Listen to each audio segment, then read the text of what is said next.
All right. So yesterday we talked about the reason for the multi-rate or the multi-test multi-point, I think they call it. Basically, why we run a multi-point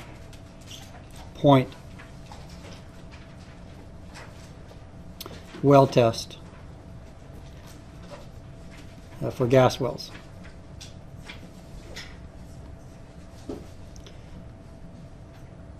And this picture here I'm going to come back to and just move it down here.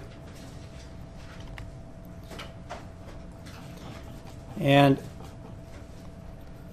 the reason for that was the fact that we have basically two constants in the rate equation, which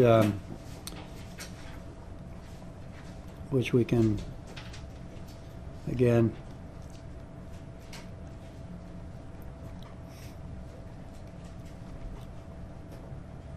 write up either as the traditional form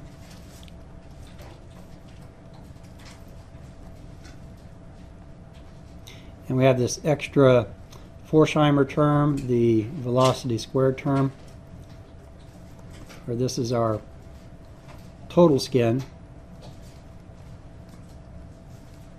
dimensionless pressure drop, and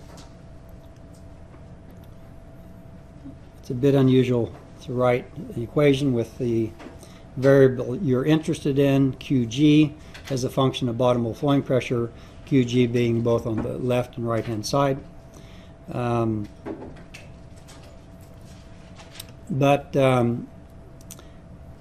we also showed that this can be written in the form given by Fetkovich in his paper as a quadratic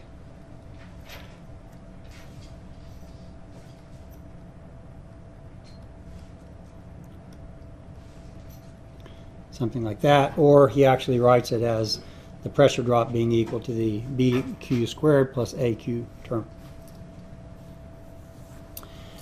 And so we've got two constants that are unknown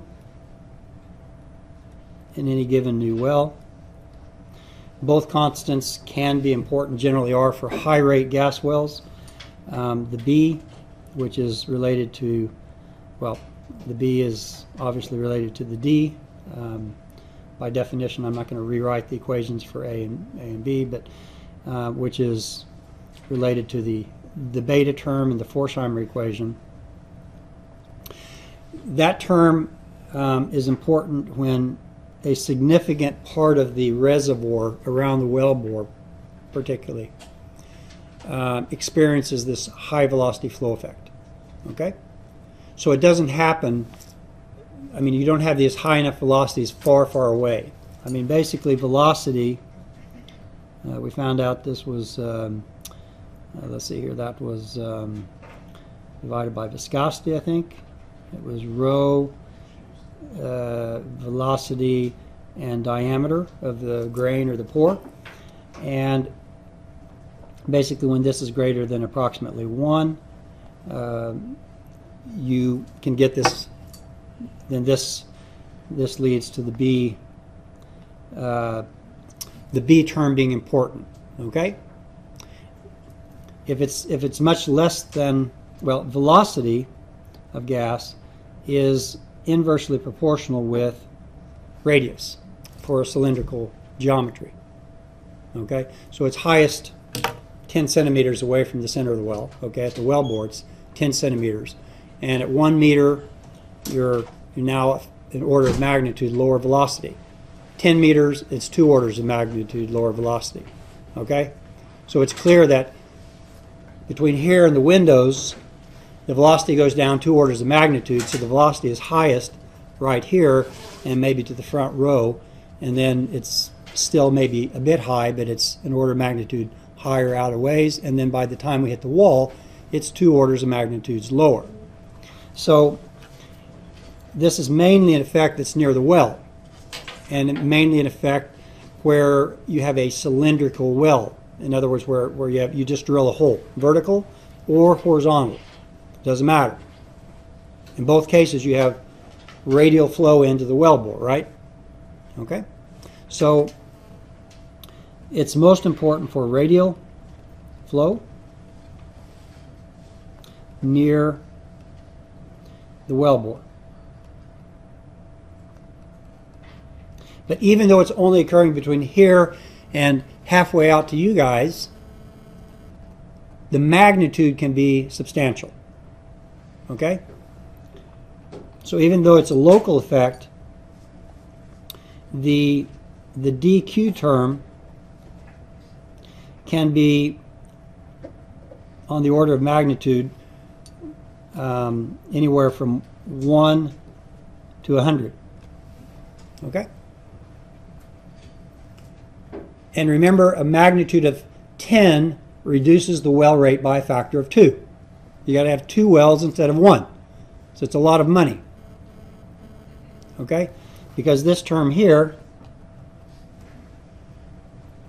is somewhere between 7 and 10. So if we just use the number 10, and the skin effect, dq, at the rate we want to produce the well, if that magnitude is a value of 10, then you've reduced the rate a factor of 2.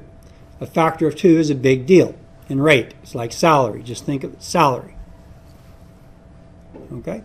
Do everybody see this? Okay? If this constant is 10 here, log RERW, and you add an extra 10 here because of this high velocity flow stuff going on just in the first few meters, and all of a sudden the rate is going to be half of what it should be if you didn't have that effect, if only Darcy was at play. And even though Darcy is at play through 98% of the volume of the well drainage, in that 2% near the well, it's enough to create a substantial effect. It's like the dam drillers causing a substantial effect by having drilling fluid filtrate damaging the formation between here and the first row of class. It doesn't take more than that. Okay? So it's the same kind of deal. It's a very local effect, but it can have a big effect. So in this case, where it is important,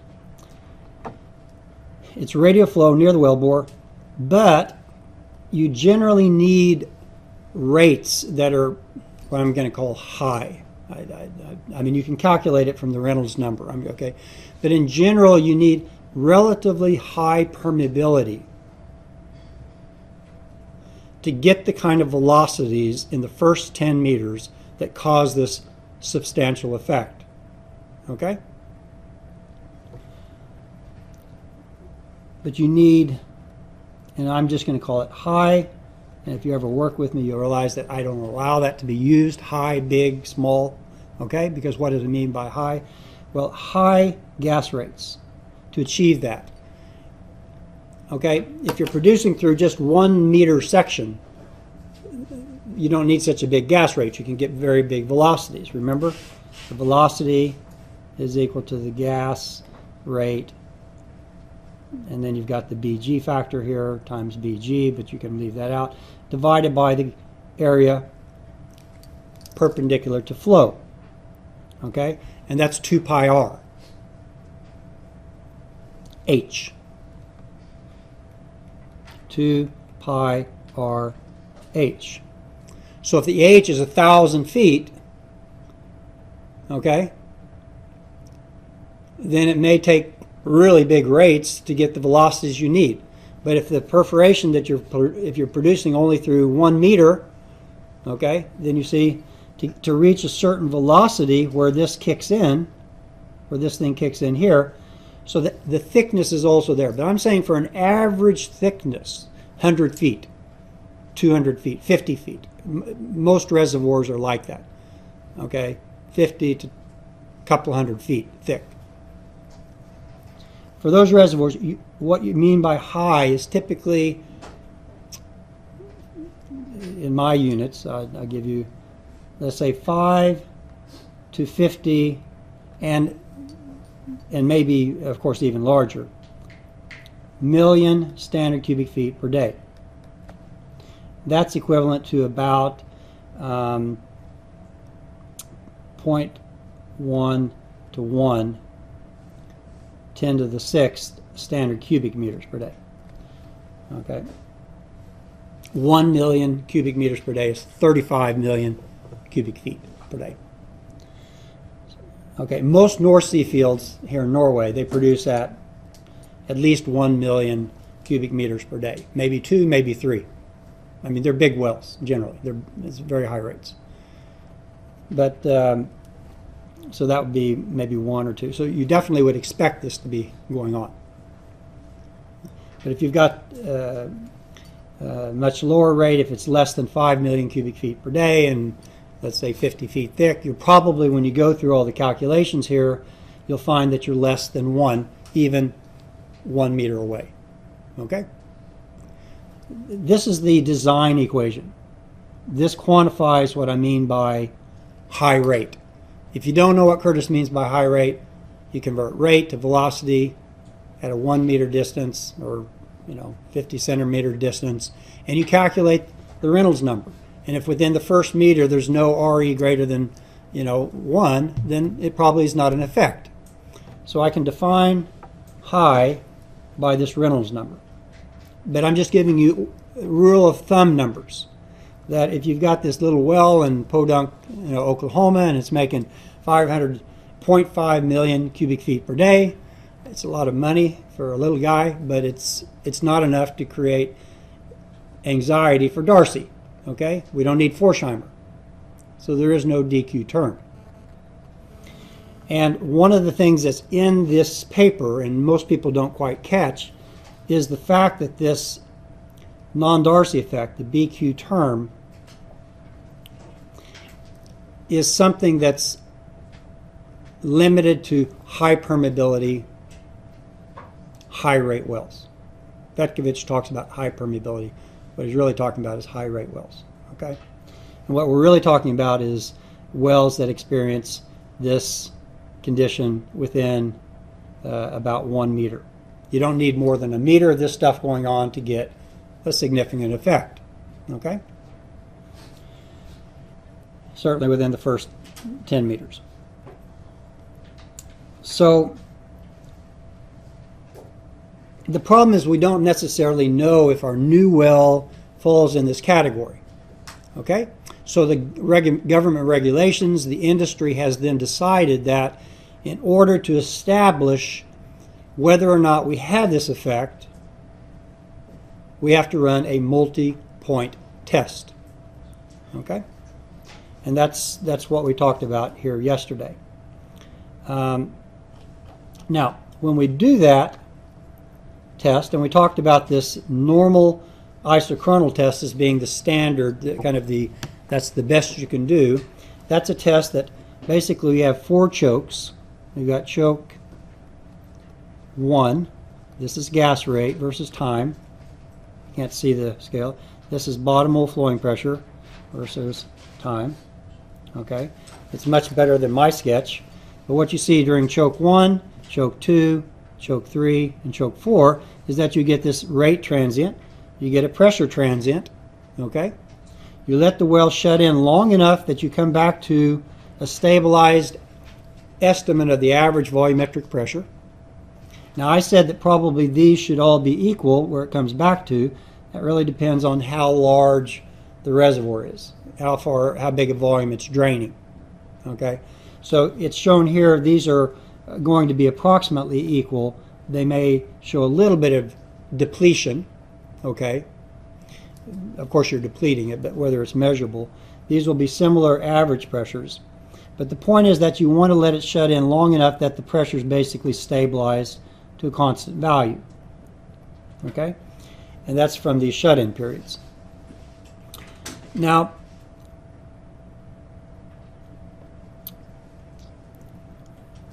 there's a note in here. Normally T1 is equal to T2 is equal to T3 is equal to T4, but they don't need to be equal.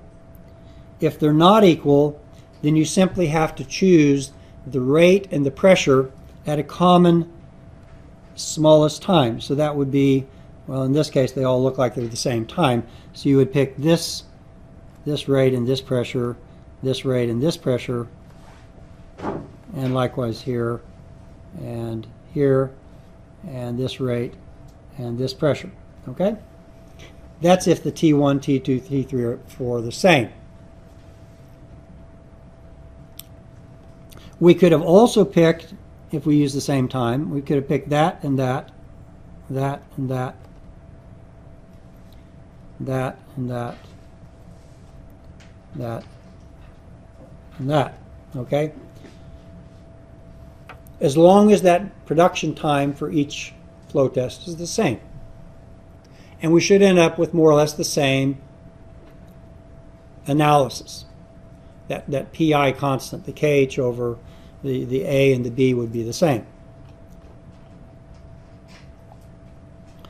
So this is the procedure by which we get this. And we talked about the analysis method being something like this, that if you plotted the average reservoir pressure from each test, pseudo bottom of flowing pressure divided by rate versus rate. If you get something that has a slope like that, then this gave us the A and that gave us the B. All right?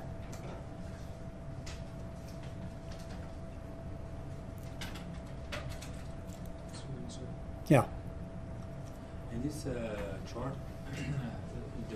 down, when do we stop producing? When we get a stabilized rate also? The time should be past time to pseudo-steady state. This T1 here, this delta T flowing that you're going to use for all of them, should in theory be greater than the time to pseudo-steady state. Okay? Otherwise you have to use this PD analysis, which you can do, and he talks about it. Okay? But because in that case, if it's not, then what's going to happen is that if it's too short a time,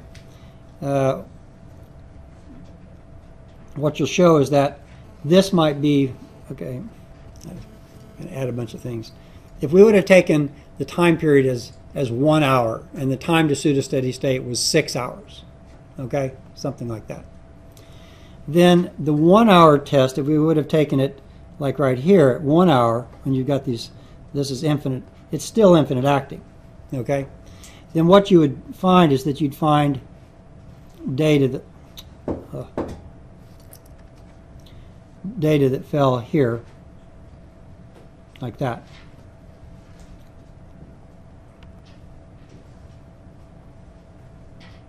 So that would be, say, 1 hour, and let's say that that is less than time to pseudo-steady state. Okay? And if you took it at 2 hours, then it would be, you know, maybe here at 2 hours,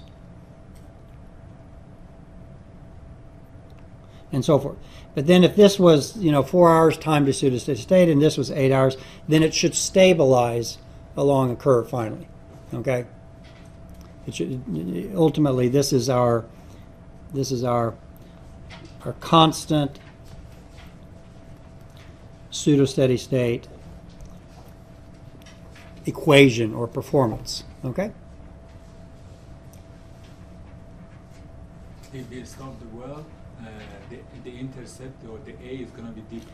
The A is going to be changing, because what is A equal to? Well, we didn't rewrite it here, but I'll rewrite it. A, yesterday I wrote it. Can't remember yesterday. I have to rethink through it. I guess I can figure it out from here. Let me cheat. Let me just go back to yesterday.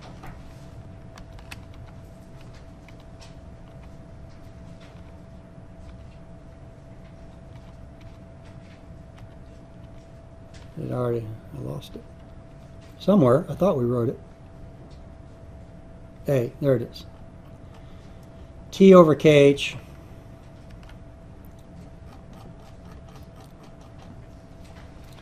reservoir temperature over kH times, and then instead of log RERW, you've got PD TD plus skin. That's the driller skin, or the geometry. That's not the rate dependent skin. Okay, that's this. And this PD TD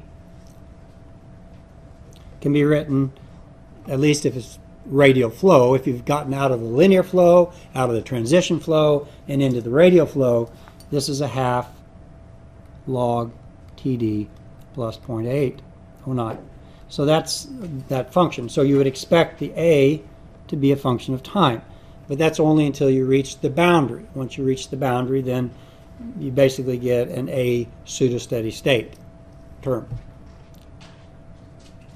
So this change in A here is a function of time. That's the logarithmic time function. Okay, that's why it's changing. For times less than time to pseudo-steady state. Okay.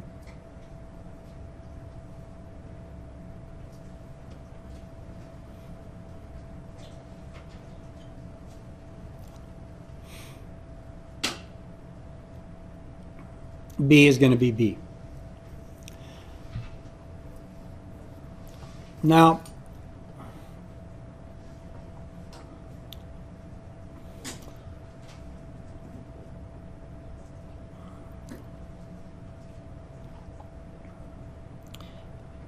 how would we know from this plot here that the rate-dependent skin doesn't matter? That we're in this regime where Forsheimer is not needed. Reynolds number's less than 1 everywhere. How would we? What would it look like? This figure.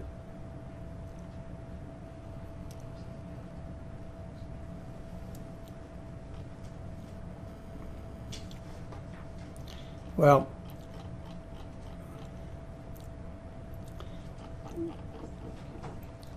you'd be down in this region here. And when you stretch that out, those points would basically look like they're a constant. There would be no variation. Okay?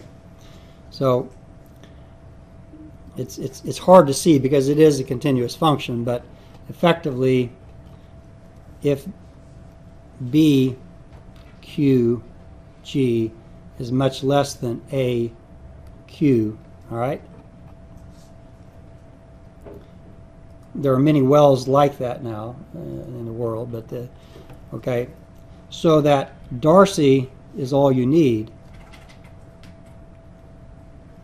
Then basically this plot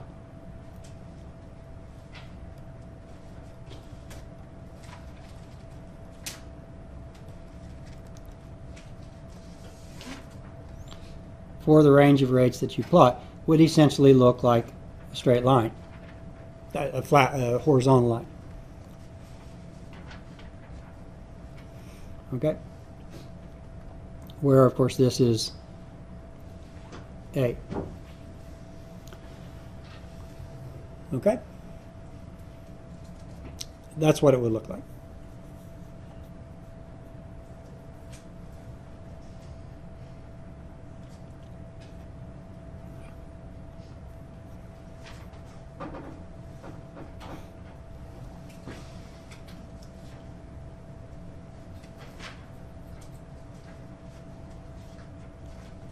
It's not that it's flat, but it's so flat that it looks flat. Okay, the slope is just so small, it looks flat. Okay.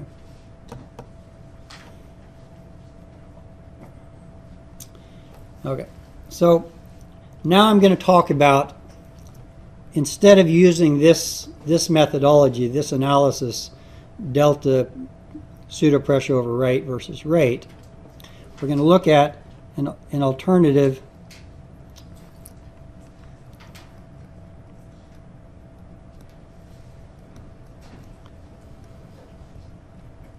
graphical representation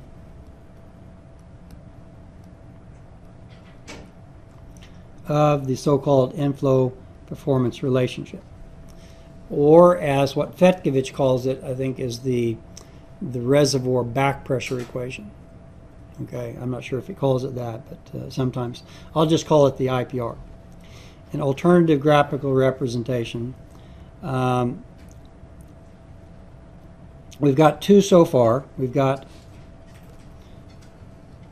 the one where we plot rate versus bottom of flowing pressure, and we have kind of a straight line that turns like that.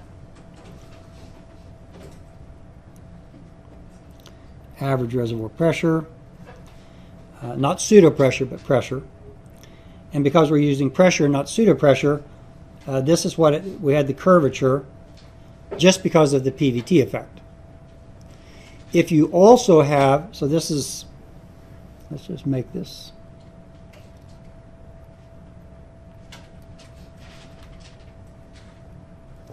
Okay, so let's say that this loss of rate is due to PVT, you know, this P over mu Z dependency. If you have non-Darcy flow also, okay, if you also have non-Darcy flow, then this is going to look like, I'll make it red.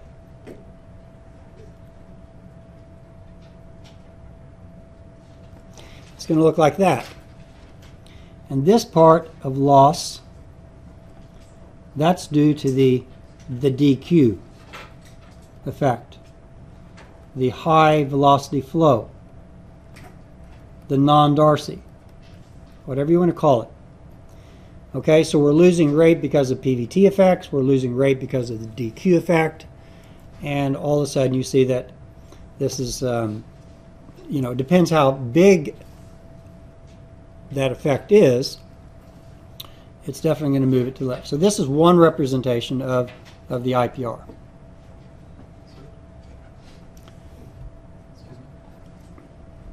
Okay. Sir, Yes. what do you mean by PVT effect. That's this P over mu Z. P over mu Z, sorry. P over mu Z, just like that. Okay. And it's the area under the curve from the average pressure, you know, down to the bottom of flowing pressure. That's the driving potential. Probably about 2, right? Now, if this function just remained constant throughout, it had no pressure dependence, then you would get the straight line IPR we see here. Okay? But basically, the mu Z term, which is the density over viscosity, is changing such that this function goes down like that. So in a sense, if we have a drawdown down to here, if this is PWF, okay, then we should have the driving potential is the 2 shaded areas, and what we're losing here, what I'm showing here, is lost because of this area not being part of it, losing that area. Okay, so this is our loss in rate due to PGA Progunov PVT.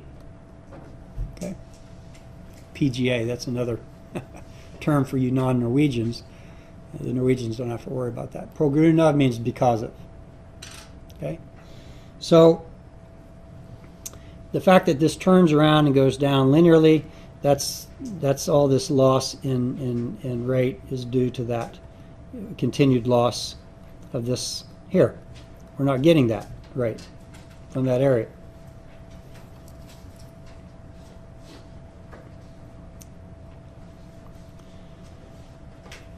Okay. So this is our first way of representing the IPR. The second was this plot of P pseudo minus reservoir, pseudo PWF over rate, and kind of the diagnostic plot versus rate. And coming up with this. That's another representation of that to get A and B. Okay.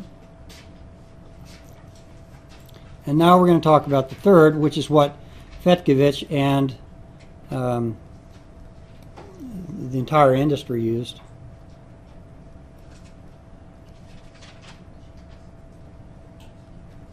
Before around 1990, the advent of computers, okay? Maybe 1985, 1990, but okay. The plotting method is not used so much anymore. Very few of the software make this plot. I think the Fetkovich software, which is still used quite a bit in North America, developed in Canada by a company called Fetkovich, which is now bought out by the IHS company. IHS is the what I would call the Petroleum Information Monopoly Company. Okay, it's a money-making company. It owns all sorts of information about petroleum, and they also have some software to help interpret that information: production data, mapping, logs. Think tanks, the guy who wrote the book The Prize about the oil industry, he works for them. I mean, it's kind of a think tank information monopoly in the not public, but it's a private company. They just bought out Fetkovich. It's one of the few software that still use this method of plotting. But the paper by Fetkovich uses it. That's all it uses. Doesn't do any of this. And I'm going to show you why. So I have to explain. Okay, and this is called a back pressure plot, is what he calls it.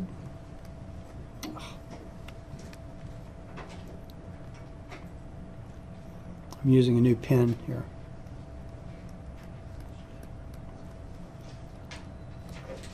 Okay.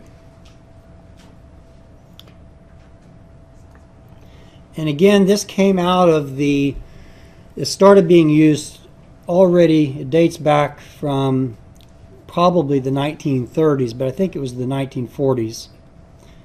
Somebody remind me during the break. I'll bring you down this little book that was the handbook of all gas engineers, production reservoir gas engineers. I got Mike Fetkovich's original, and I cut off the back and I made copies. But anyway, I'll pass it around. So I think it dates back to the 1940s. And solving a quadratic equation was in fact not easy. Okay? Believe it or not. Okay, they had slide rules. So what they did is that, well, there's a couple things. So basically there's a few assumptions. So instead of pseudo pressure, one uses pressure squared. Okay, that's the one assumption, and particularly in the paper by Fetkovich, it is used. Now he talks about the pseudo pressure. He says that that's what drives the reservoir flow and stuff. But when you make the plot, you make it with pressure squared and not pseudo pressure. The reason for that will come in the next 2 hours. Okay, but okay. In the old days, it was just easier to use pressure squared, plus the fact until about 1970, all of the pressures were in the pressure regime, where this is at about 150 bar. Okay, where it's linear and this is all pressure squared behavior. All the reservoir pressures were less than 150 bar. I mean, all the big gas reservoirs in the world could be described by pressure squared. Didn't need pseudo pressure. So what that's doing then, it's misleading in the sense that that's where it's valid, out to about 150, maybe 200 bar. He talks about 3,000 psi being valid. Okay, and so what it does, it just uses that no matter what the upper pressure is, even though it should look like that. Okay, So if we use pressure squared instead of pseudopressure, what that's going to do, if our reservoir pressure is out here, is that it's giving us too much gas rate in this region here. You see that? It's giving us too much gas rate. But when they used the pressure squared stuff, like with Fetkovich, there wasn't too many reservoirs where this was the case. But today we work with high pressure reservoirs. We have to think about it. But I'm just going to say that this is okay, completely okay, if pressure of the reservoir is less than about 200 bar. It's not a big error. Okay? So that's the first thing. The second thing on the back pressure plot is that instead of doing it as a quadratic, because in all engineering pre-1970, you didn't have calculators. Well, I got my first calculator, the 11-function Texas Instruments, in 1972, 71. So, I mean, like pre-1970, there were no calculators. Okay? So people did engineering graphically. Okay? They did everything graphically. You had log paper, semi-log paper to take care of exponential, power functions. You could get a straight line if you used the right kind of paper. And everything with straight line was good because you could always find a straight line to draw the line. So everything you tried to do was to linearize graphically to do your engineering of everything. That's the way all engineering disciplines work, not just petroleum. So what they did is that they said, okay, well, this is a quadratic equation. True. But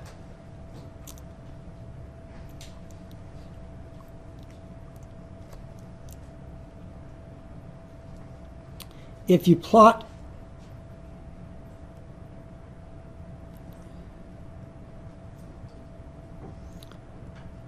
gas rate, but now on a log scale, so I'm going to put 100, I'm going to use my units, okay, 100, 10, this is still a very big rate, 1, and then I should have put this line here.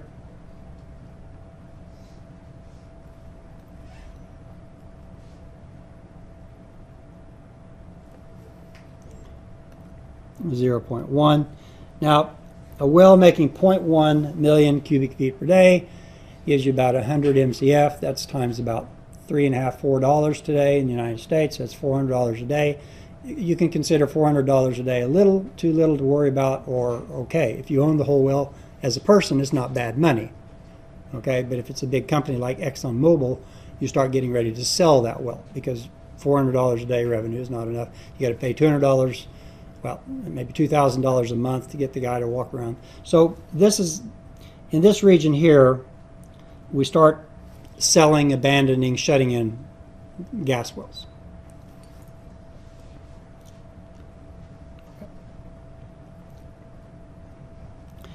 And we're going to plot here PR squared minus PWF squared. Okay? Also on log paper. This might be, let's see, 10. If I use my units of PSI A square, I apologize for that. 10 to the 7th. That would be like 3,000 times 3,000 is about 10 to the 7th. So that would be for moderate pressure reservoirs where pressure squared works. 10 to the 7th, 1, 2, 3, 4, 5. 10 to the 6th, 1, 2, 3, 4, 5. 10 to the 5th, and so forth. Something like that.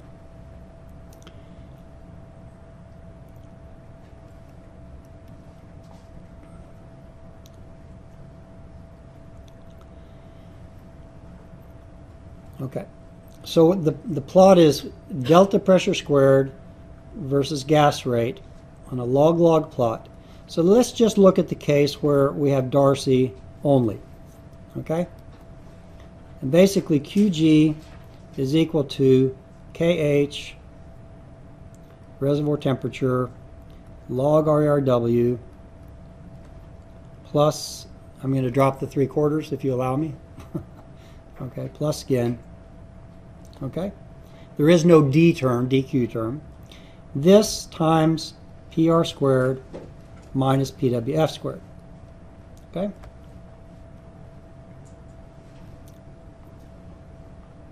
And that's a constant.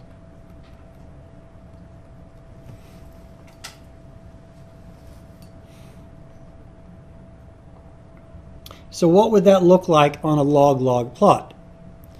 Well, if the length of the cycles, 0.1 to 1, that's called a cycle, a logarithmic cycle, is 1 decade, 1 factor of 10, is the same distance on the x and the y axis, which I tried to make it 1, 2, 3, 4, 5, 1, 2, 3. Yeah, so this looks like that. So the slope should be what? Slope should be 1. Okay, because if you take the log of this is base 10, QG, log of the constant plus log of this delta pressure squared, right? So the slope, if you reverse this, you bring this over here, the slope is going to be here, that's the slope. It's equal to 1, right? On a log-log scale.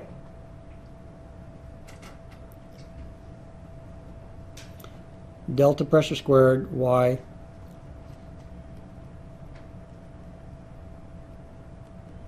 is equal log Q plus log C.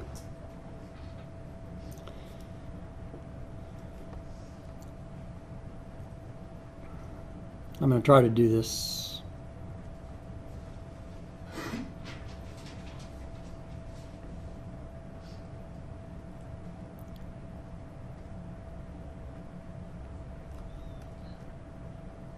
Okay. So that's what it's going to look like. Straight line,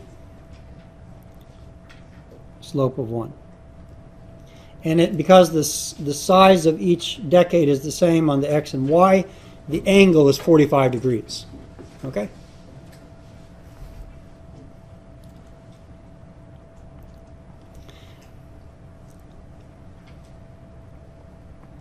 Let's say that the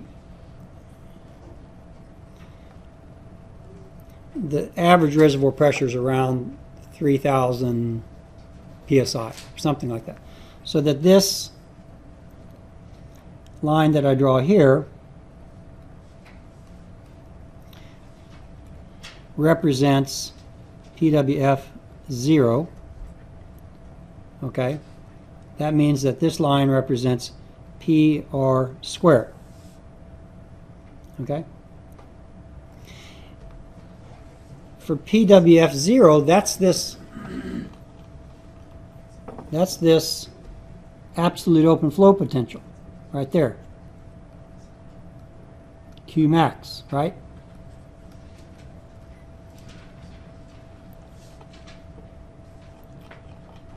So that's what we have here.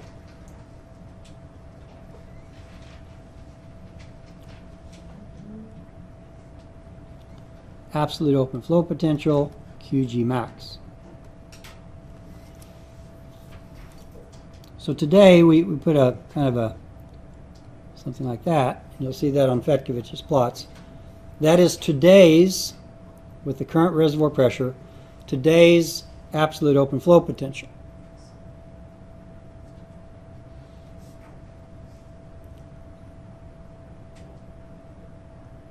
In a year from now, the constant is the same, right?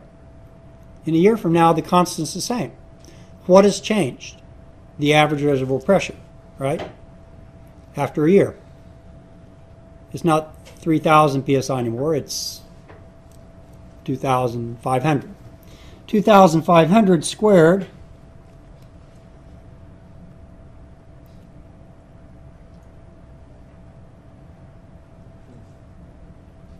This is now, reservoir pressure is now 2,500.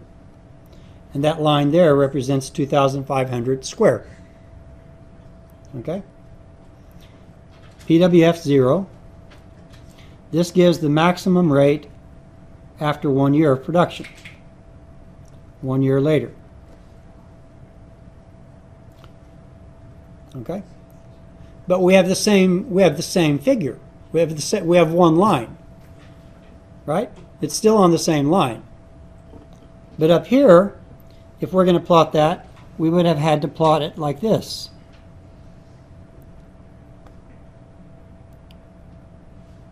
Right? For the new 2,500 pound. So you'd have a new line, right? After 1 year. In this representation above, in this first representation, you have to change the line. It's got the same equation, but the way you're presenting it, you have to change the line. So instead, down here, we've got a representation that we have one line that applies initially. It applies after 1 year. After 10 years, you're down to, let's say, I don't know, 1,000 psi. 1,000 psi. 1,000 psi is right here. Break. 10 years. P reservoir pressure, 1,000 psi. That's after 10 years. Now that's my absolute open flow potential. Still the same curve. And the people back in the 70s and before who didn't have Excel, didn't have computers and stuff, they were very happy about this because they had this one line they could use for the whole life of the gas well.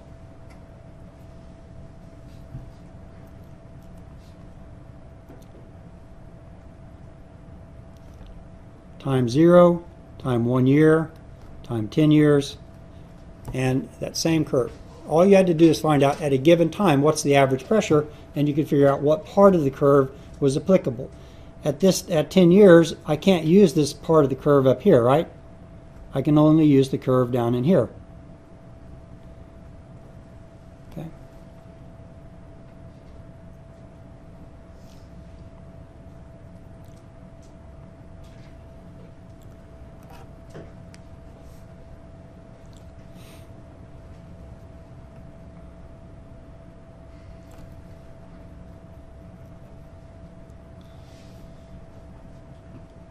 Okay. So this is, the plots in the Fetkovich paper are like this. They're like this for a reason. Okay, 1, you get a single plot the whole life of the well. 2, it's a linear plot. It's a very simple straight line.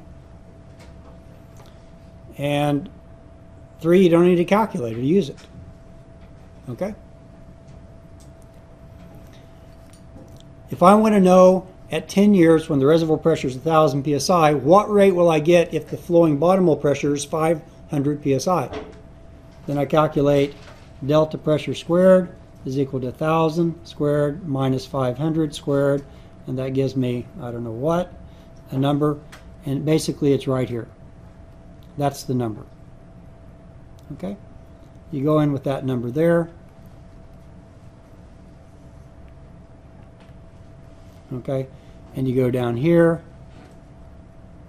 and in the old days, if you have log paper, there's a lot of little lines, so you can actually read this value off within at least 2 significant digits. So I can get a rate of 3.8 million standard cubic feet per day. Okay,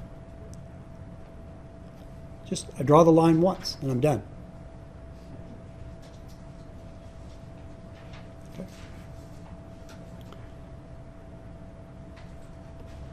Now that's the same rate day 1, right?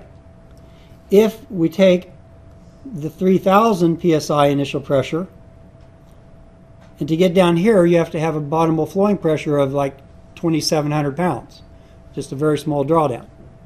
That same value of delta P squared could be the initial pressure, 3,000, minus 2,800 squared.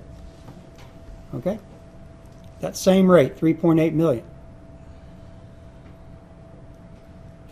Just with a much smaller drawdown. Okay, in other words, at time 0, if we would have a very low drawdown, you would get this rate.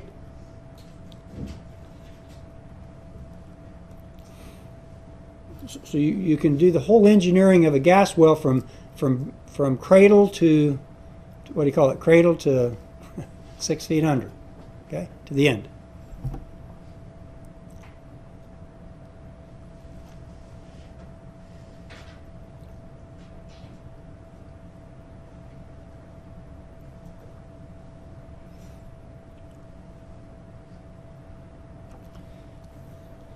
Okay.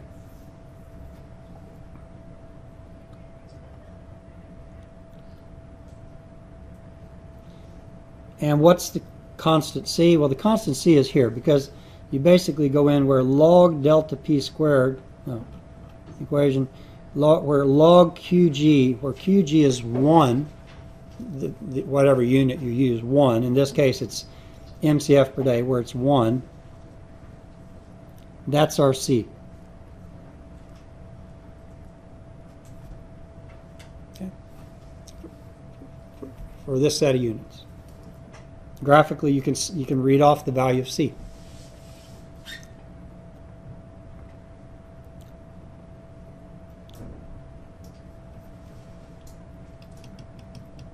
Because log of 1 is what? 0, right?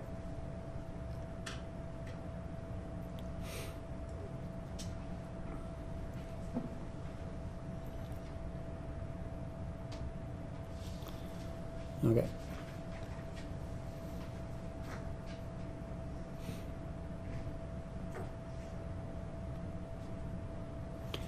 All right. It's like history lesson or something in engineering science. So we'll take a break. I realize I've gone 10 minutes over, so we'll start back in 15 minutes and